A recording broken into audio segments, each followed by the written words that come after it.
নমস্কার, খবর শুনছেন আপডেট বাংলা চ্যানেল থেকে। আজ শুক্রবার 13 তারিখ জানাবো আজকের বাছাই করা 10টি গুরুত্বপূর্ণ তাজা খবর। শুরুতেই হেডলাইন্স। মহেশতলা গোষ্ঠী সংঘর্ষে আরএসএস যোগ, বজবজে বিপুল বোমা মশলা সহ গ্রেপ্তার সংঘকর্মী। অনুব্রত কাণ্ডের মাঝেই থানায় ঢুকে পুলিশকে হুমকি, এবার কাঠগড়ায় বিজেপি নেতা। মৃত্যুকে হারিয়ে বাঁচলেন এক যাত্রী, শুনুন ভয়ঙ্কর অভিজ্ঞতার কথা। ডোমচুর কাণ্ডে ধৃত অভিযুক্ত শ্বেতা খানকে সপাটে চড় যুব তৃণমূল নেত্রীর। ভারতের সঙ্গে গড়ল বরফ, লক্ষ্মীবারে বড় বার্তা ইউনূসের। ছবিটাই রয়ে গেল শুধু, নববধূ খুশবুর অপেক্ষায় ছিলেন স্বামী। জওয়ানদের সঙ্গে ছেলে খেলা, 4 আধিকারিককে বুঝিয়ে দিলেন রেলমন্ত্রী। টাটাদের বড় ঘোষণা, বিমান দুর্ঘটনায় নিহতদের পরিবারকে 1 কোটি টাকা আর্থিক সাহায্য। নিরাপত্তা কমল অনুব্রত মণ্ডলের। এবার আসছে বিস্তারিত খবরে। মহেশতলা গোষ্ঠী সংঘর্ষে আরএসএস যোগ, বজবজে বোমা তৈরির বিপুল মশলা সহ গ্রেপ্তার আরএসএস কর্মী। ওই মশলা কেন মজুত করা হয়েছিল, ধৃত আরএসএস কর্মী রবীন্দ্রনগর কাণ্ডে যুক্ত ছিল কিনা তা খতিয়ে দেখছে পুলিশ। এছাড়াও মহেশতলা কাণ্ডে এখনো পর্যন্ত 28 জনকে গ্রেপ্তার করা হয়েছে। সংখ্যা, ঘটনায় নিচু তলায় পুলিশ কর্মীদের কোনো গাফিলতি রয়েছে কিনা তা খতিয়ে দেখছে সেই দিকও। ধৃত আরএসএস কর্মীর নাম নবীন চন্দ্র রায়, তিনি বিজেপির সঙ্গে যুক্ত বলে খবর। পুলিশ সুপার রাহুল গোস্বামী জানিয়েছেন, বুধবার রাত্রে বজবজ থানা এলাকা থেকে প্রচুর পরিমাণ বোমা তৈরির মশলা উদ্ধার হয়। 3টি মোটরসাইকেলে সেই মশলাগুলি অন্য এলাকায় নিয়ে যাওয়া হচ্ছিল। পুলিশের তল্লাশিতে বাইক সহ মোট 5 জনকে গ্রেপ্তার করা হয়। ধৃতদের থেকে সোডিয়াম পাউডার, 10 কেজির বেশি অ্যালুমিনিয়ামের গুঁড়ো, ফসফরাস গুঁড়ো, রেড সালফার এবং আয়রন ডাস্ট বাজেয়াপ্ত করা হয়েছে। উল্লেখ্য, বুধবার সকালে আকড়া সন্তোষপুর এলাকায় ফলের দোকান বসানো নিয়ে বিবাদের সূত্রপাত। প্রথমে বচসা, তারপরে তা হাতাহাতির রূপ নেয়। দুই গোষ্ঠীর মধ্যে অশান্তিও শুরু হয়। এলাকায় শুরু হয় ব্যাপক ভাঙচুর, একাধিক বাড়ির ছাদের উপর থেকে ঢিল ছোড়া হয়। খবর পেয়ে ঘটনাস্থলে পৌঁছায় বিশাল পুলিশ বাহিনী।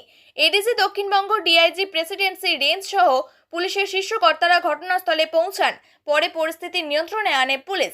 এলাকায় জারি রয়েছে 163 ধারা। তৃণমূল নেতা অনুব্রত মণ্ডল ইস্যুকে ঘিরে তীব্র বিতর্ক তৈরি হয়েছে। উত্তাল হয়ে উঠেছে রাজ্য রাজনীতি। সেই আবহে এবার থানার ভিতরে ঢুকে পুলিশকে হুমকি দেওয়ার অভিযোগ উঠল বিজেপি নেতার বিরুদ্ধে। আসানসোলের শালানপুর থানার অন্তর্গত রূপনারায়ণপুর ফাঁড়িতে পুলিশকে সরাসরি শাসানোর অভিযোগ উঠেছে এই বিজেপি নেতার বিরুদ্ধে। ঘটনায় রাজনৈতিক মহলে নতুন করে আলোড়ন তৈরি হয়েছে।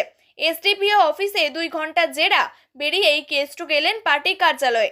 সেখান থেকে কোথায়? সোশ্যাল মিডিয়ায় ভাইরাল হওয়া একটি ভিডিওতে দেখা গিয়েছে বিজেপির আসানসোল সাংগঠনিক জেলার কোর কমিটির সদস্য অরিজিৎ রায় এবং জেলা সভাপতি দেবতনু ভট্টাচার্য সহ আরও কয়েকজন দলীয় নেতা ওই ফাঁড়িতে ঢুকে পড়েন। পরে তারা পুলিশকে তীব্র ভাষায় ধমক দিচ্ছেন এবং প্রশ্ন তুলছেন তাদের ভূমিকা নিয়ে। বিজেপি নেতৃত্বের দাবি, তাদের দলের এক কর্মীর বাড়িতে হামলা চালান ওই তৃণমূলের কর্মীরা এবং তাকেও মারধর করেন। অভিযুক্তদের বিরুদ্ধে অভিযোগ জানাতে গেলে পুলিশ এই অভিযোগ গ্রহণ করেনি, এমনকি পর্যাপ্ত ব্যবস্থাও নেয়নি। শুধু তাই নয়, পাল্টা হুমকি দেয় বলে অভিযোগ। যদিও অভিযোগ উড়িয়ে দিয়ে অরিজিৎ রায় দাবি করেছেন, কোনো রকমের শাসানি দেওয়া হয়নি, বরং পুলিশ যাতে নিরপেক্ষভাবে কাজ করতে পারে সেই কথাই কঠোর ভাষায় মনে করিয়ে দেওয়া হয়েছে বলে জানান তিনি। আহমেদাবাদে বৃহস্পতিবার ভয়াবহ বিমান দুর্ঘটনায় 242 জন যাত্রীর মধ্যে মাত্র 1 জন প্রাণে বেঁচেছেন। ওই ব্যক্তির নাম রমেশ বিশ্বাস কুমার, বয়স 40। পুলিশ জানিয়েছে, তিনি বিমানের জরুরি নির্গমন দরজার কাছে বসেছিলেন এবং সেখান থেকে ঝাঁপ দিয়ে প্রাণে বাঁচেন। হাসপাতাল থেকে শয্যা থেকে কথা বলতে গিয়ে রমেশ জানিয়েছেন, তিনি একজন ব্রিটিশ নাগরিক এবং তার ভাইয়ের সঙ্গে ভারত সফর শেষ করে ব্রিটেনে ফিরছিলেন। রমেশের কথায়, আমি উঠে দেখি আবার চারপাশে শুধু মৃতদেহ। আমি ভয় পেয়ে যাই, উঠে দাঁড়িয়ে দৌড়ে পালাই। চারদিকে বিমানের টুকরো ছড়িয়ে ছিটিয়ে পড়েছিল। হঠাৎ আমাকে কেউ ধরে অ্যাম্বুলেন্সে তোলে এবং হাসপাতালে নিয়ে যায়। তবে বিমান দুর্ঘটনার আগেই তিনি ঝাঁপ দিয়েছিলেন কিনা তা এখনো স্পষ্ট নয়। দেশের প্রথম সারির বিভিন্ন সংবাদ মাধ্যম এবং সোশ্যাল মিডিয়ার ফুটেজে দেখা যায়, একটি রক্তাক্ত সাদা টি শার্ট এবং গাঢ় রঙের প্যান্ট পরা এক ব্যক্তি রাস্তায় লিম্প করে হাঁটছেন এবং তার চিকিৎসা কর্মীরা তাকে নিয়ে যাচ্ছেন। উল্লেখ্য, রমেশ বিশ্বাস কুমার বোর্ডিং পাসে লেখা ছিল তিনি 11A নম্বর আসনে বসেছিলেন। ওই ফ্লাইটটির গ্যাটউইক বিমানবন্দরের উদ্দেশ্যে রওনা ছিল। তিনি সংবাদপত্রটিকে জানান, তার ভাই অজয় বিমান অন্য এক সারিতে বসেছিলেন। এবং ভাইকে খুঁজে বের করার জন্য সাহায্য চেয়েছেন। উল্লেখ্য, বৃহস্পতিবার দুর্ঘটনাগ্রস্ত বিমানটির একটি অংশ স্থানীয় মেডিকেল কলেজের হোস্টেলের উপরে ভেঙে পড়ে। জানা গিয়েছে, ওই সময় দুপুরে খাবার খাচ্ছিলেন হোস্টেলের আবাসিকরা। ঘটনায় এখনো পর্যন্ত মৃতের সংখ্যা 294, তবে সেই সংখ্যা আরও বাড়তে পারে বলে আশঙ্কা করছে পুলিশ। ডোমজুর কাণ্ডে ধৃত শ্বেতাকে ঘিরে বিক্ষোভ তৃণমূলের। হাওড়া আদালতে তোলার সময় পুলিশের গাড়ি ঘিরে বিক্ষোভ দেখানো হয়। গাড়িতে চড় থাপ্পড় মারা হয় বলেও অভিযোগ। শ্বেতাকে চড় মারার অভিযোগ তৃণমূলের যুব কংগ্রেসের মহিলা নেত্রীর বিরুদ্ধে। শ্বেতা খানের দাবি তাকে ফাঁসানো হয়েছে। বিক্ষোভ তৃণমূলের যুব কংগ্রেসের বিক্ষোভ ঘিরে উত্তপ্ত হাওড়া আদালত চত্বর। বৃহস্পতিবার দুপুরে ডোমজুর থানা থেকে হাওড়া আদালতে আনা হয় শ্বেতাকে। কোর্ট লকআপে নিয়ে যাওয়ার সময় পুলিশের গাড়ি ঘিরে বিক্ষোভ দেখাতে শুরু করে বাঁকড়া এলাকার তৃণমূল যুব কংগ্রেসের সদস্যরা। গাড়িতে চড় থাপ্পড়ও মারা হয়। শ্বেতাকে চড় মারেন তৃণমূলের যুব কংগ্রেসের এক নেত্রী, একবার নয় দুবার। বিক্ষোভকারীদের অভিযোগ, দলকে বদনাম করার চেষ্টা করেছে শ্বেতা। পুলিশ জানিয়েছে, খুনের চেষ্টা, শারীরিক অত্যাচার, শ্লীলতাহানি সহ একাধিক অভিযোগে মামলা রুজু করা হয়েছে শ্বেতার বিরুদ্ধে। শ্বেতা খান নির্যাতিতা তরুণীর বিরুদ্ধে ফাঁসানোর অভিযোগ করলেও সেই অভিযোগ মানতে নারাজ তরুণীর মা। তিনি বলেন, শ্বেতা খান আমার মেয়েকে ফাঁসানোর চেষ্টা করছে। শ্বেতা খান যখন নিজের বরকে, নিজের শ্বশুরকে মারতে পারে, আমার মেয়েরও কি না করতে পারে। শত্রুতা ভুলে ভারতের পাশে দাঁড়ানোর বার্তা বাংলাদেশের অন্তর্বর্তী সরকারের প্রধান উপদেষ্টা মোহাম্মদ ইউনূসের। বৃহস্পতিবার প্রধানমন্ত্রী নরেন্দ্র মোদীর উদ্দেশ্যে তিনি বলেন, ভারতের জনগণ এবং সরকারের পাশে আমরা রয়েছি। যে কোনো প্রয়োজনে সহায়তার আশ্বাস দিচ্ছি। ব্রিটেন সফরে গিয়েছিলেন প্রধান উপদেষ্টা। সেখানে গিয়েও বাংলাদেশে যা হচ্ছে তার জন্য শেখ হাসিনাকে দুষে পরোক্ষভাবে ভারতকে কাঠগড়ায় টেনেছেন তিনি বলেন, ভারতে বসে শেখ হাসিনা যে সকল বিবৃতি দিয়েছেন তার জন্য বাংলাদেশে এত উত্তেজনা। বরফ গলালো আহমেদাবাদ, লক্ষ্মীবারে সেখানে মৃত্যুর মুখে শতাধিক মানুষ।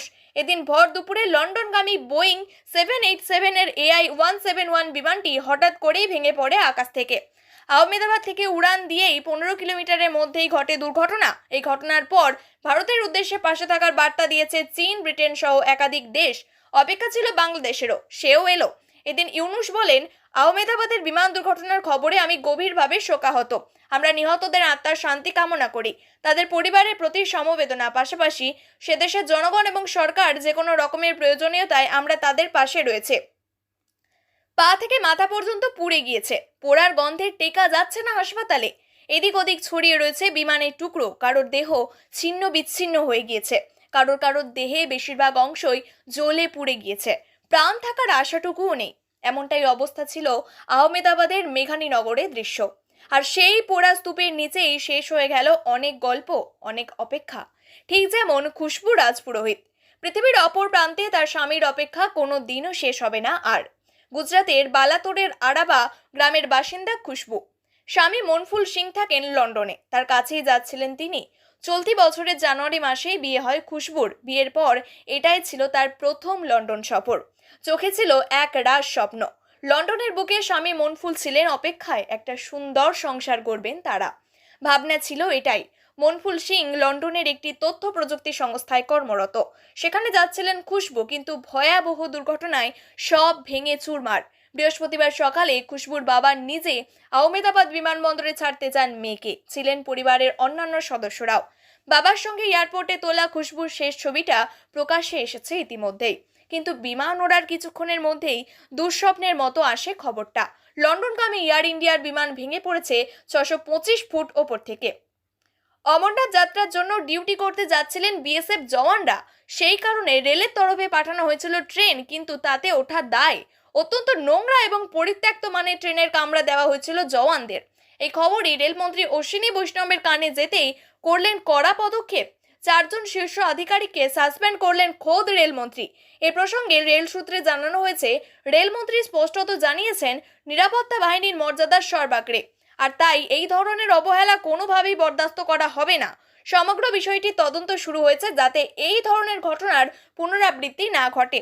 এই ঘটনায় সাসপেন্ড হওয়া আধিকারিকদের মধ্যে রয়েছেন কোচিং ডিপো অফিসার এবং আলিপুরদুয়ার ডিভিশনের 3 জন সেকশন ইঞ্জিনিয়ার সাসপেন্ড করা হয়েছে। বস্তুত অমরনাথ যাত্রার জন্য 12,000 জন জওয়ানকে মোতায়েন করা হয়েছে। গন্তব্যস্থলে তাদের পৌঁছাতে ত্রিপুরার উদয়পুর এবং আগরতলায় ট্রেন পাঠানো হয়েছিল। এবার সেই ট্রেনটি ঘিরেই তৈরি হয় বিতর্ক। যে ট্রেনটি পাঠানো হয়েছিল অভিযোগ সেটি নোংরা, আর সেই নোংরা ট্রেনে উঠতেই অস্বীকার করেন জওয়ানরা। পরবর্তীতে আরেকটি ট্রেন পাঠানো হয় তার জন্য। এই ঘটনার খবর কানে পৌঁছাতেই ক্ষুব্ধ হয়ে ওঠেন কেন্দ্রীয় রেলমন্ত্রী। দ্রুত পদক্ষেপ নেন তিনি। আহমেদাবাদ থেকে লন্ডনগামী এয়ার ইন্ডিয়ার বিমান দুর্ঘটনায় মৃতের সংখ্যা 241 জনে দাঁড়িয়েছে। স্বজনহারা পরিবারের অপূরণীয় ক্ষতি হলেও এই কঠিন সময়ে তাদের পাশে দাঁড়ানোর বার্তা দিয়েছে টাটা গোষ্ঠী। বৃহস্পতিবার এই ভয়াবহ বিমান দুর্ঘটনায় নিহতদের পরিবারের পিছু 1 কোটি টাকা আর্থিক সাহায্যের ঘোষণা করা হয়েছে। মৃতদের পরিবারকে আর্থিক সহায়তার পাশাপাশি আহতদের চিকিৎসার সম্পূর্ণ ব্যয়ভার বহন করবে টাটা গোষ্ঠী। এছাড়াও বিমান দুর্ঘটনায় ক্ষতিগ্রস্ত হোস্টেলটিও পুনর্নির্মাণে সাহায্য করা হবে বলে জানানো হয়েছে। টাটা সন্সের চেয়ারম্যান এন চন্দ্রশেখরন এই মর্মান্তিক ঘটনার পর এক বিবৃতিতে গভীর সমবেদনা প্রকাশ করেছেন এবং আহতদের দ্রুত আরোগ্য কামনা করেছেন। বীরভূমের দাপুটে তৃণমূল নেতা অনুব্রত মণ্ডলের নিরাপত্তা কমল। সপ্তাহখানেক আগে বোলপুর থানার ওসিকে ফোনে হুমকি দেওয়ার অভিযোগ উঠেছিল তৃণমূলের প্রাক্তন জেলা সভাপতি অনুব্রতর বিরুদ্ধে। এবার জাতীয় মহিলা কমিশন তার বিরুদ্ধে সক্রিয় হয়েছে। এর মধ্যেই নিরাপত্তা কমানো হলো অনুব্রতর। এ প্রসঙ্গে অবশ্য জেলা পুলিশ সুপার আমনদীপ কোনো মন্তব্য করতে চাননি। অনুব্রত মণ্ডলের গাড়ির আগে একটি পাইলট কার, পিছনে দুটি এসকার্ট গাড়ি থাকতো। প্রায় 16 জন সশস্ত্র পুলিশ অফিসার এবং কর্মী মোতায়েন ছিলেন। ওয়াকিটকির মাধ্যমে নিরাপত্তার স্বার্থে তার যোগাযোগ রাখতেন। এই সংখ্যাই কমানো হয়েছে। অনুব্রতর বোলপুরের নিচুপট্টির বাড়িতেও 4 থেকে 6 জন সশস্ত্র পুলিশ নিরাপত্তার জন্য সর্বক্ষণ মোতায়েন থাকতেন, তাও কমিয়ে দেওয়া হয়েছে। সূত্রের খবর, সব মিলিয়ে অনুব্রত মণ্ডলের 4 জন নিরাপত্তা রক্ষী এবং তার জন্য বরাদ্দ একটি পাইলট গাড়ি তুলে নেওয়া হয়েছে। জেলা পুলিশের এক আধিকারিকের দাবি, রাজ্য থেকে নির্দেশ আসার পরে অনুব্রত নিরাপত্তা রক্ষীর সংখ্যা কমানো হয়েছে। তার আগে তার বিশেষ কালো পোশাকে থাকতেন, এখন পুলিশের খাকি পোশাকে থাকবেন, কমেছে তাদের সংখ্যাও। প্রিয় দর্শক, নিয়মিত সঠিক খবরগুলি সঠিক টাইমে পেতে সাবস্ক্রাইব করুন আপডেট বাংলা চ্যানেলটিকে। ধন্যবাদ।